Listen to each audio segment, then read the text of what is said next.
भाग 2 जो है भारतीय संविधान एवं स्थानीय शासन। अब कक्षा शिक्षण करते समय बहुत सी ऐसी बातें होती हैं जिसे हम नेग्लेक्ट कर देते हैं, या तो जानकारी के अभाव में, या हम उसको आवश्यक नहीं समझते। जैसे जब हम ये पाठ पढ़ाएंगे तो भारत को किस रूप में प्रस्तुत करेंगे बच्चों को, भारत का क्या परिचय देंगे?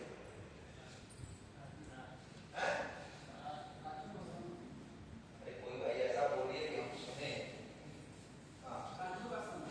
भारत राज्यों का संघ है, बच्चों को ये बताएंगे। और क्या बताएंगे? ठीक है, आपको सही बता रहे हैं। India that is Bharat shall be union of state, संविधान का अनुच्छेद 1 कहता है। लेकिन भारत है क्या? ऐसे ही बताइए, भारत क्या है? जैसे का बता रहे थे मैं कौन हूं, तो भारत क्या है? एक देश है। ऐसी भारत क्या है? एक देश है। सभी विविधताओं को समेटे हुए एक देश। अब वो बाद की बात आएगी। भारत एक क्या है? देश है। अब लेकिन तो मैं आऊंगा, आप बैठ जाइए। नहीं आपको उत्तर मिलेगा तब बात करिएगा, पहले सुन लीजिए और फिर आपको भी आवश्यकता पड़ेगी जरूर बीच में कभी कभी, तो उसका उत्तर दिया जाएगा। तो सबसे पहले तो बच्चों को ही बता दें भारत एक देश है। अब जैसे इसके आगे उन्होंने बताया कि सभी विविधताओं से परिपूर्ण है, लेकिन कोई चीज कब एक देश बनता है? एक देश बनता कब है? प्रश्न ये। हमने बता दिया कि भारत एक देश है, बच्चे ने सुन लिया भारत एक देश है, लेकिन एक देश होता कब है? तब हम कहेंगे कि हाँ यह देश है। स्वयं की शासन व्यवस्था रहेगी तो देश होगा, लेकिन एक शब्द इन्होंने बताया। और कोई बताएगा? हाँ बता रहे हैं। हाँ देखिए उन्होंने बताया निश्चित भौगोलिक सीमा। देखिए आप कह रहे हैं संप्रभुता होनी चाहिए, अलग अलग चीजें क्या? अब आगे कुछ बताएंगे? ठीक कोई बात। तो 4 बेसिक पैरामीटर्स हैं एक देश होने के। सबसे पहले तो किसी भी देश के लिए एक निश्चित भूभाग होना चाहिए। देश तभी बनेगा जब उसकी कोई भौगोलिक क्षेत्र, एक सीमा जिससे उसका निर्धारण किया जा सके। अच्छा मान लीजिए कि वो बैरन है, भूभाग तो है लेकिन कोई वहां है नहीं, उस देश वहां पे कोई सिटीजन नहीं है, तो वह देश होगा कि नहीं होगा? तो वह देश नहीं होगा। एक निश्चित भूभाग हो और उसकी नोटिफाइड पॉपुलेशन हो, अधिसूचित जनसंख्या वहां निवास करती हो, जो वहां के परमानेंट रेजिडेंट हो, विजिटर नहीं कि कोई एक टापू है और जा रहे हैं घूम करके टहल के चले आ रहे हैं, तो वह टापू देश नहीं हो जाएगा। भले ही वहां लोग भी हैं और एक स्थलखंड भी है, फिर भी वह देश नहीं होगा।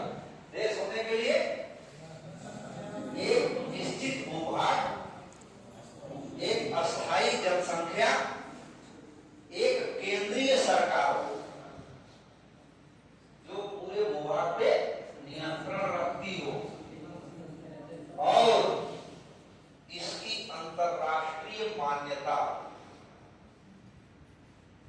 आप आंतरिक और बाह्य क्षेत्रों में निर्णय लेने के लिए स्वतंत्र हो, तब आप एक देश के परिभाषा में माने जाए।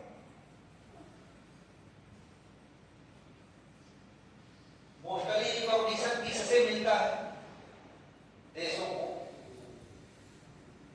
ये एक देश है, इसको मान्यता कौन देता है? देश का संविधान। एक लोग बोले हाँ साहब बता रहे कि उधर संयुक्त राष्ट्र संघ,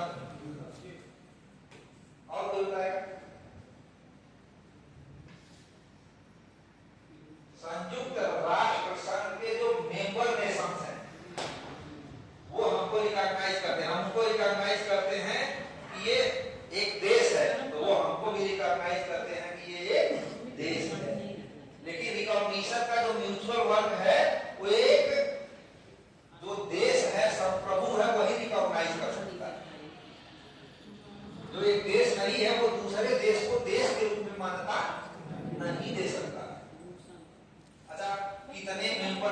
है यूएनओ में, कोई जानता है? बताएगा कितने राष्ट्र हैं? 193। बहुत सही उत्तर सबने बताया कि संयुक्त राष्ट्र संघ में वर्तमान में 193 देश हैं और 2 ऑब्जर्वर स्टेट हैं। वो उसके पूर्ण मेंबर नहीं है, वो उसकी बैठकों में भाग ले सकते हैं लेकिन उनको वोटिंग राइट नहीं है। ये कौन कौन से हैं?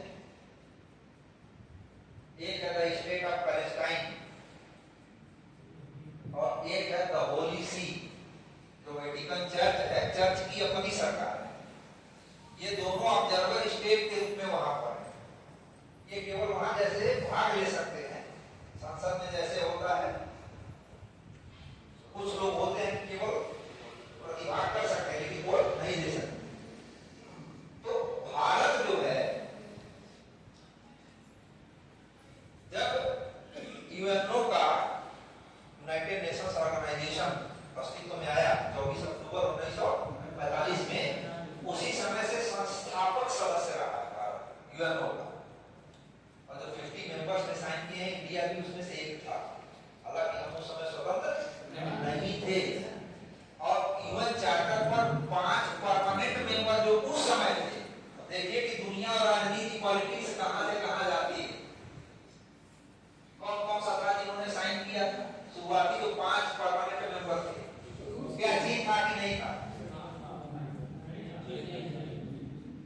आज कौन कौन से देश हैं जो परमानेंट मेंबर हैं? एक लोग हाँ बताइए सर, बताइए। रूस है, हाँ फ्रांस है, हाँ चाइना है, हाँ अमेरिका, हाँ, ब्रिटेन, ठीक है सही। उस समय United states of America, USSR, United states of Soviet Russia 1991 में विघटन हो गया इसका। ब्रिटेन, फ्रांस और आरओसी, 2 शब्द है, जानना चाहिए। जब हम जानेंगे तभी कहीं चर्चा विमर्श में बताएंगे, बच्चों को समझा पाएंगे।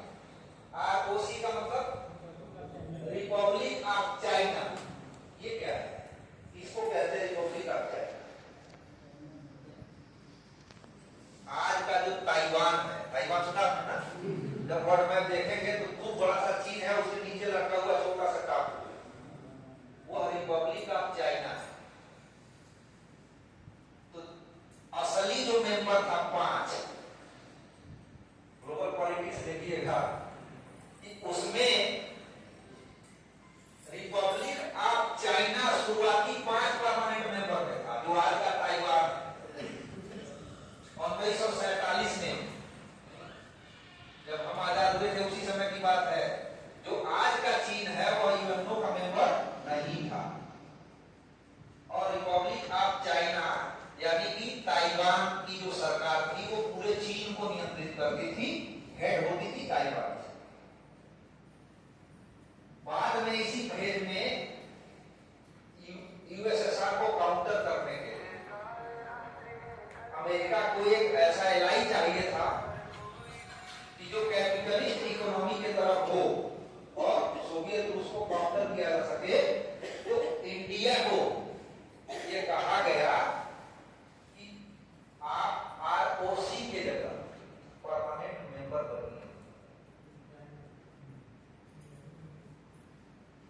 उसमें बाद में सत्ता परिवर्तन हो जाता है। 1947 में तो आरओसी रहता है।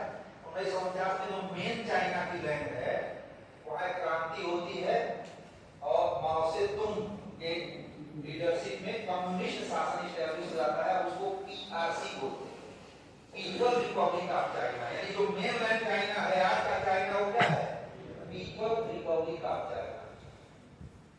तो 1971 तक, ध्यान दीजिएगा, 1971 तक जो परमानेंट मेंबर था वो ताइवान था। और आज के डेट में ताइवान यूएनओ का मेंबर ही नहीं, वो परमानेंट सी आरओसी को हटा करके किसको दे दिया गया? पीआरसी को। और पंडित नेहरू ने इस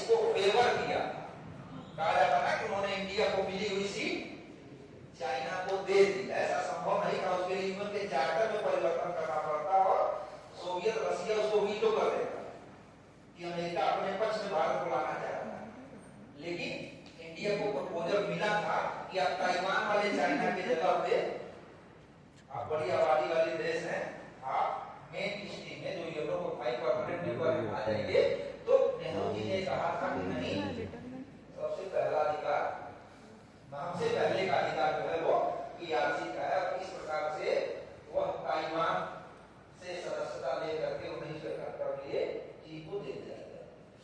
और उसका दंश हम देखते, हर बार चीन भारत के पक्ष में कोई प्रस्ताव आता है तो उसको वीटो कर देता है। कोई टेररिस्ट आप घोषित इतना करके चाहते हैं पकड़ने, आपको प्रूफ भी है, और वीटो करने का मतलब कि आपका पूरा का पूरा प्रयास खत्म हो जाता है। तो फिलहाल एक इंटरनेशनल पॉलिटिक्स है जो डायनामिक होती है, कब